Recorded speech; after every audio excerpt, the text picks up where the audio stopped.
Welcome to the Festival of Storytellers.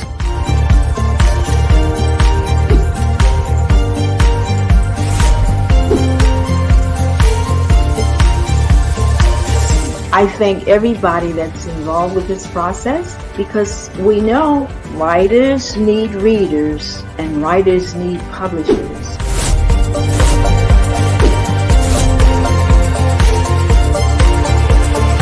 Experience is not about the publisher, it is about us, the authors.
Our next featured author of the hour is one of Reader's Magnet's most dynamic authors.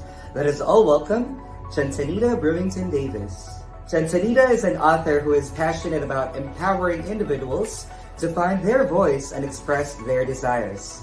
With a bachelor's degree in sociology and social work and a master's degree in community agency counseling, Davis has dedicated her career to mental health, counseling, and disability support in Alabama. Through her book, Happily Ever After, or Is It? The Cycle of Loving a Narcissist, Davis aims to help readers identify unhealthy behaviors in their interaction with others. Drawing from her own first-hand experiences, she provides a captivating account and insightful analysis of narcissistic behaviors. The book delves into the different reasons why individuals engage in these unhealthy interactions in the first place, enabling readers to better recognize and dismiss them in the future. Davis believes that understanding the why behind our choices and actions is crucial in modifying our behavior. By shedding light on the cycle of acceptance and providing practical advice, Davis empowers readers to break free from unhealthy engagement and embark on a journey towards healthier relationships. To connect with Chuntenita Brewington Davis and start your empowerment journey with her, you can visit her website, which is www.cvbrewingtondavis.com. Let us all listen to Chuntenita Davis, author of the Hour session.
Welcome to the Festival of Storytellers.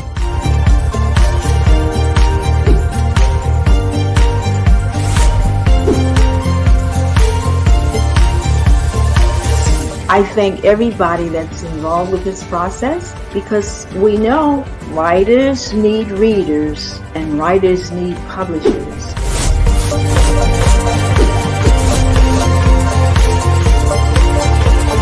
Experience is not about the publisher, it is about us, the authors.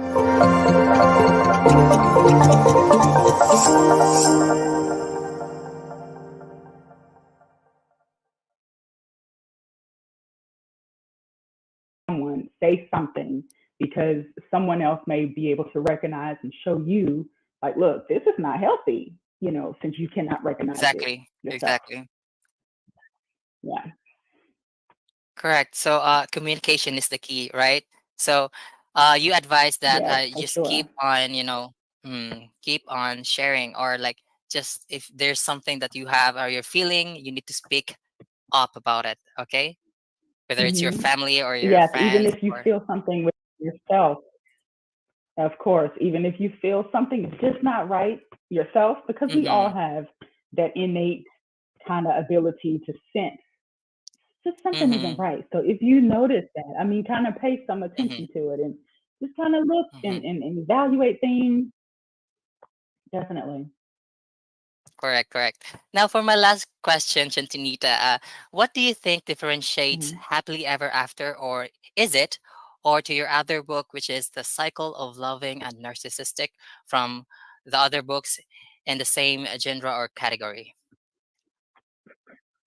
Excuse me. Well, I really wanted to make it not just about intimate relationships Mm-hmm, because we have so many types of mm-hmm, relationships throughout our lives. mm-hmm, We wanted to hone in on unhealthy behaviors in any type of relationship that we engage in with mm-hmm, others, period. So I mm-hmm, think a lot of books about narcissistic behavior are mostly about intimate relationships, but I definitely wanted to look at the whole picture, the whole person, and make sure we're not accepting unhealthy behaviors across the board. mm-hmm. All right. All right. Thank you so much for that opinion, Chantinita. Now, I think I have asked all the questions I have prepared for you today, and this would conclude our interview. But for the last time, can you please show your book on camera like this way, and then invite everyone to buy a copy of Yes, your book? for sure. So this is Happily Ever After, or is it The Cycle of Loving a Narcissist? And again, my name is Chuntenita Davis, Brewington Davis, and you can get a copy of it at Amazon.com, and you can also visit thebrewingtondavis.com. All right. So, as everyone, that's Chantinita V. Brewington, the author of the book Happily Ever After, or is it The Cycle of Loving a Narcissist? Available on Amazon, and also you can visit her website, that is www.cvbrewingtondavis.com, to know more about the author and be able to buy a copy of her book. Again, thank you so much, Chantinita V. Brewington Davis. As we say it here at Reader's Magnet, we share your story with the world. Goodbye, Chantinita. Thank you.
Hello, everyone. How are you? It is so great to be on. I'm so excited to be here. So thankful to Readers Magnet and the Festival of Storytellers. I'm so super excited just to be here. It's an honor. Um, I just want to start out just telling a little bit about myself. My name is Chuntenita Brewington Davis. I am the author of Happily Ever After, or Is It? The Cycle of Loving a Narcissist. There is the book there. I'm so excited about this journey I've taken in writing this book. It's been such an amazing experience for me. Excuse me. Just a little bit about myself. I have a background in sociology, social work, counseling, and I've kind of dabbled in those fields. Also, disability rehab type of work. I've dabbled in those areas um, for many years. And I've just always enjoyed the helping professions and just being able to help others, especially those who aren't necessarily in a position to help themselves or, just don't know where to start in doing that. So yeah, I've done that type of work and worked in all kinds of areas from detention centers with juveniles, um, mental health centers, with, from, counseling sessions or private counseling to your like depression and your anxiety or your, um, what some people may call your milder conditions to like in facilities to like psychotic um, patients and things like that. So a vast array of experience. And I definitely love it. I enjoy it every day doing it. So it's awesome. Um, a little bit about the journey in writing the book. Uh, so I found myself just in a position where I was realizing that I was just in this cycle. And that's pretty much how I got the title of the book. Um, Being in this cycle of these relationships. And in the book, I talk about how there were a series of like 5 relationships I've had, like big, major relationships, if you will, throughout my life. And only one of those were like a healthy relationship, if you will. And a total of 6 relationships, and then 5 of those were unhealthy. And so when it came to my marriage, which I do discuss in the book, it was obviously the 5th relationship, or the 5th of the 5 unhealthy. um, and that relationship was coming to an end. And I just kind of started to do some self reflection and just really think about what brought me to this point. Um, we all have different, problems, different situations that we go through and things like that. But there are certain things that kind of fall into place or cause other things to happen throughout our lives. And I don't think we necessarily really realize it when we are in the thick of whatever the thing is. It's like they say hindsight is kind of 2020. So it was like I was at a place where I was just kind of thinking, okay, how am I at this place again to another relationship ending? And so that's what kind of brought on the self-reflection and self-analysis of, what is it in me? Not necessarily that is, oh, I'm just picking and choosing these type of people, but what is it um, that I'm doing or not doing to make it okay for me to indulge in those type of relationships or engage with those type people. And again, the book isn't only about uh, personal or intimate relationships. It's also about figuring out and identifying unhealthy behaviors in any of our relationships. Because there were some friendships that I had where I would find myself um, kind of being used or realizing that, okay, this person is just, trying to get whatever they can get from me. And then once once they had whatever they were looking for or gained or whatever, then they were, out of the picture, or they would stop communicating, until they needed something else. Matter of fact, I actually am in that situation now with a friend, and it's been a long time friend, but I don't know, that kind of dynamic changed, and I can definitely see how it's a need, type relationship. The person only reaches out, when they need something from me, and that's definitely not okay. Let's see, I think I see a question popping up. Definitely feel free to engage, post your questions. Hi, Gnarly. Thank you for your question. I appreciate you watching. How do you know if your partner is narcissistic or if you are? So the simplest way to answer that is if you or your partner is ultimately seeking what you want or what they want, I'll answer the first part. Speaking of a partner, and of course, you can apply it to yourself to be able to identify whether you are yourself a narcissist.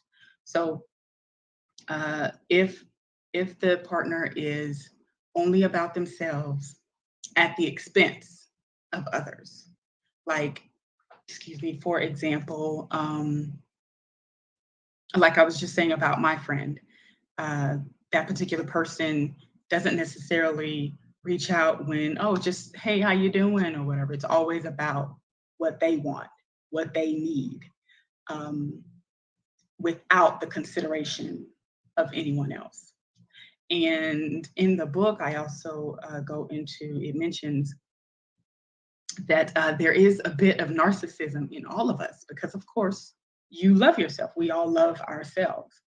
But when that, healthy narcissism, if you will, um, turns into an obsession or an overindulged love with ourselves, then that's when it becomes a problem. So, in the simplest form, if you are overly self-absorbed, um, selfish, not thinking of others, to the point of not being considerate of other people. And of course, there are different characteristics of narcissism and being specifically diagnosed as a narcissist or having narcissistic behavior. And of course, I do not profess to, or excuse me, I do not profess to be, or I will not say that I am licensed as a counselor. So I do not profess ever to diagnose anyone If you feel that there is something you need to seek treatment about, or if you are in a unhealthy relationship or friendship or whatever, definitely seek appropriate treatment for that. So, yeah, there are different characteristics of it. Of course, the self-absorption is the main thing. If a person is always kind of boasting about themselves, I'm this and I'm that, just to kind of get attention or to make themselves better or appear better than someone else. Um, so different things that you can identify or look at to see. The main thing is if you feel that something just isn't right, whether that's within yourself, in how you interact with other people, um, if anything that you're doing or anything that you're saying is not considering anyone else, whether that's because you're trying to make yourself look better than someone else, or whether that's because, well, this is what I want, so this is what I'm gonna have, no matter what whoever says or what, no matter how it hurts someone else. Then those are things that you have to definitely take pause and examine yourself or the relationship with that person. That was a good question. Um, I hope that answered that for you. Feel free to submit any follow-ups if needs be. Um, but let's see. Yes, I was speaking of the friendship with my friend. So with that, I kind of, it's also good to make sure you say something, whether it's to that person, whether it's to someone else. Um, I have said something to that person to make sure they're aware. Okay, look, this is seeming a little one-sided, and that's not okay. So it's like if you want to continue this friendship, then things are going to have to change. And that's okay for you to bring it out. They, of course, they may get mad. They may say, oh, I'm not doing that. That's not what this is. But if you feel that this is not healthy for me, it's okay. It is okay. I say in the book that it is okay to put yourself first. It is all right to prioritize yourself, and it is. And of course, when you're thinking about narcissistic behavior, it's a self-absorption. But the difference is when a person prioritizes themselves, which we all should do because that's healthy. We need a healthy balance, right? So when you prioritize yourself and you still have time for your family, you're still able to interact with others appropriately, you're still able to, do the things you need to do throughout day-to-day life. That's very different than you prioritizing yourself over or at the expense of others. I think that's the main difference is when it's done at the expense of someone else. And I also mention about having your intentions. Your intention behind something is always key. Always. Um, that's another telltale sign is to say, what is my motive behind, going for a spa day instead of doing something else, Okay, well, if you have to help your kids go to, a game, or if you know what I'm saying, just to kind of keep it really simple.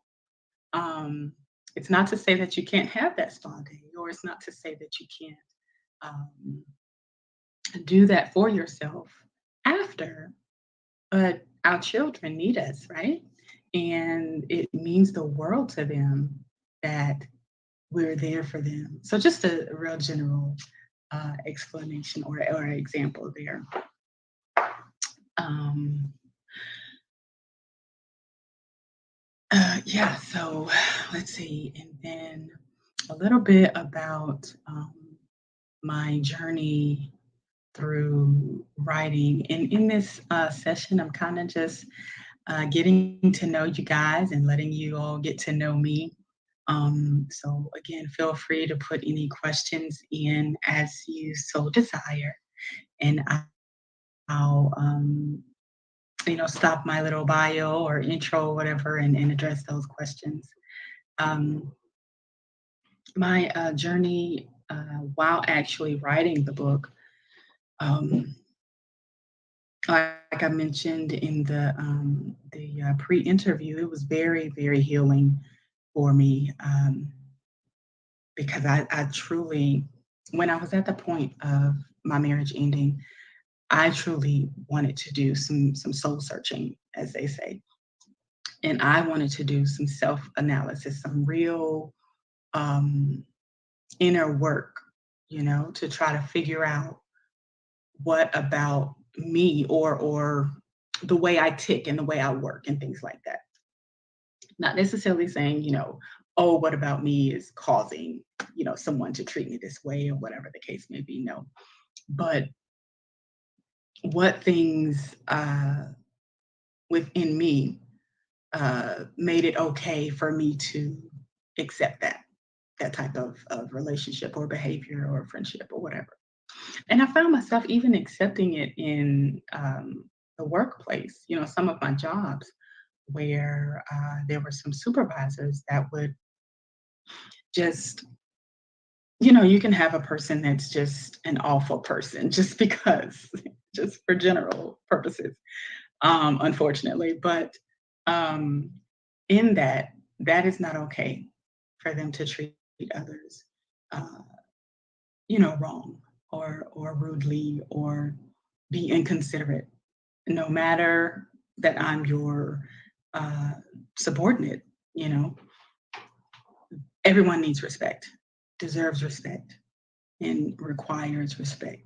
And that is the most important factor, really.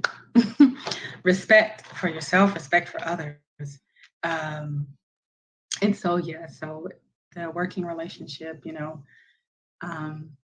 and I would just, talk to my friends about it, like, yo, why is she like this? Or why does this happen? Or whatever the case may be.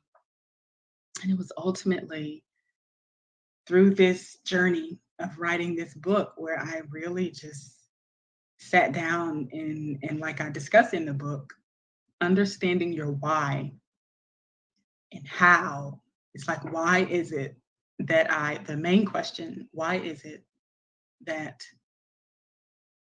I think it's okay for me to accept this type of behavior? That is the question that you ask yourself. Why is it okay? Excuse me, why do I feel it's okay to accept this type of behavior in whatever the type of relationship is? And when you start doing true, for real, inner work to try to answer that question, that's when you can start the process of stopping it. Yes, of course, we have to know how to identify the unhealthy behaviors. Yes, of course. You need to know what's unhealthy. You need to, and all of us have that innate feeling of something that's not right. Now, whether it's narcissism, whether it's just someone being rude, whether it's just, you can delve into all that and kind of analyze all of that. Take inventory of whatever the relationship is and analyze all that. But when we take a minute and just truly question within ourselves, why is it that I'm saying it's okay for this type of relationship to happen, for these behaviors to continue, even in your family? I'm sure we all have family members that, put themselves above others or try to, let's see, there's a question popped up. What is the best thing you have discovered in writing the book about dealing with narcissism? That's a good question too. Thank you, JP. I don't want to mess up your last name, so I'm just going to say JP. What is the best thing you have discovered in writing the book about dealing with narcissism? The best thing I've discovered is that you don't have to accept it. Just plain and simple. It's okay for it not to be okay. It is perfectly fine for the relationship, the friendship, the whatever, to not be okay. And it's okay for you to say something about it, to speak up about it. Preferably to the person, if you want to continue whatever the interaction is with the person. And if they choose not to hear you, if they choose not to change or alter whatever that unhealthy thing is, let it go. Because it is not worth your sanity. It is not worth your peace. So the best thing I discovered in writing the book was being okay with saying no, being okay with telling those people that were giving off those unhealthy behaviors, I'm not going to accept this. This is not okay. I am not going to accept this anymore, although I have, obviously, because that was the purpose of the book, because I've experienced these things, but saying no, it is not okay. Thank you for that. Joanne Page commented, what are the signs to look out for to figure out if someone is a narcissist? And so I'll give you just a few here. There are many signs, of course, to look for. Someone who, like I mentioned before, who is self-absorbed within themselves at the expense of others. Someone who is boastful, trying to make themselves better than other people. Let's see. The main things are if they are just trying to somehow, if they make everything about them. that's a huge sign. And of course, that's not to say that every single person who is selfish or every single person who is, that they're a narcissist. That's not what that is. However, there are telltale signs that are just significant for looking for unhealthy behaviors across the board. That's not to say, oh, you're a narcissist, but that behavior is still. So there are other telltale signs like, let's see,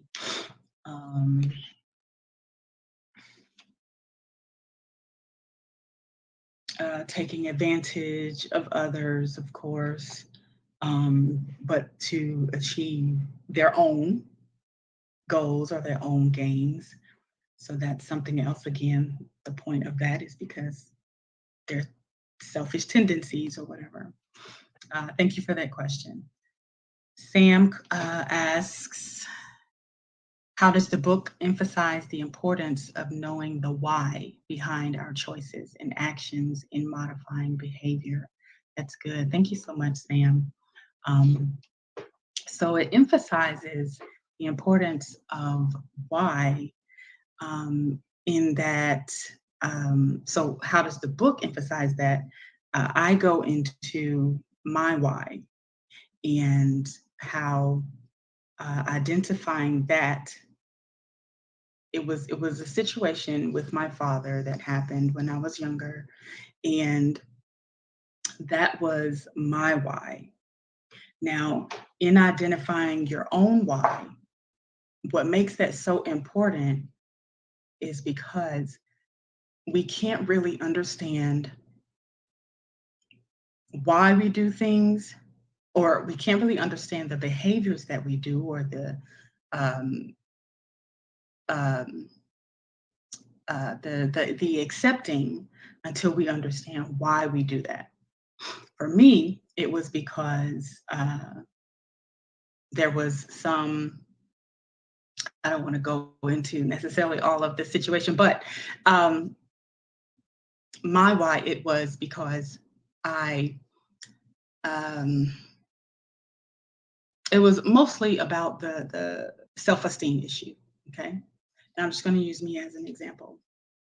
There was a self-esteem issue, and I didn't feel I was good enough because of whatever happened with my father.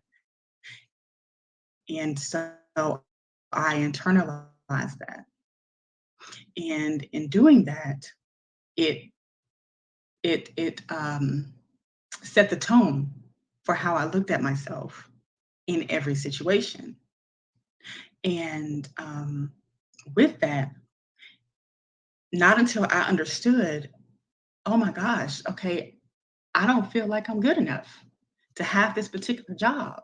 That's why I didn't, go out for the promotion. So it's like understanding the why is how we can better understand why we do things the way we do and how we can change them. I hope that answered it. Thank you for that. How does the cycle of loving a narcissist empower readers to recognize and dismiss unhealthy behaviors in future interactions? That's a great question as well. Thank you, Michael. It empowers readers to recognize. How does the cycle of narcissists empower readers to recognize and dismiss unhealthy behaviors in future interactions? So it basically teaches or tells you, helps you to identify and recognize why we accept these behaviors, and then understand how to change those behaviors, or to change yourself from accepting those behaviors. When you understand and recognize your why, when we understand and recognize your why, then we are able to better stop those cycles of unhealthy behaviors and all of that. And in the book, it empowers people to find that within themselves, do the work of trying to find that within yourself, of why it's okay for you to accept that. First, that's the first thing. And then don't be ashamed of being in a relationship like that, or a friendship like that. Saying no to those behaviors if you choose to continue on in those relationships, because of course with family, they're still going to be your family. So we can't just cut them off. I mean, you can, of course, cut them off, but they're still going to be your family. And it's like, either you can set the standard, or you can put the boundaries there and say, I'm not going to accept this anymore. So in order to continue the relationship, or just cut them off. So the book goes into understanding your why, and then focusing on how that caused you to accept those behaviors, and then making an active decision and change, or making an active decision to change that narrative and to set those boundaries, to no longer accept that behavior. Wow, I thank you guys so much for your time. Thank you for your questions. Those were great questions. I hope I answered them to the best of my ability for you guys. I hope you guys understood those. And please go purchase the book, Happily Ever After, or Is It? The Cycle of Loving a Narcissist by yours truly, Chuntenita V. Brewington Davis. And you can find that at Amazon.com. Feel free to reach out to me via email, info@cvbrewingtondavis.com. You're welcome to go to the website, cvbrewingtondavis.com. And thank you so much for this space. And thank you all for listening and for your questions. Have a great night.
Welcome to the Festival of Storytellers.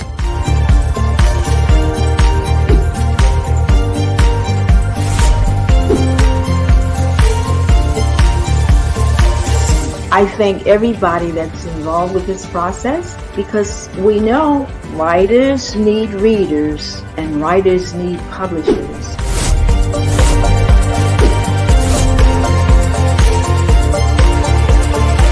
Experience is not about the publisher, it is about us, the authors.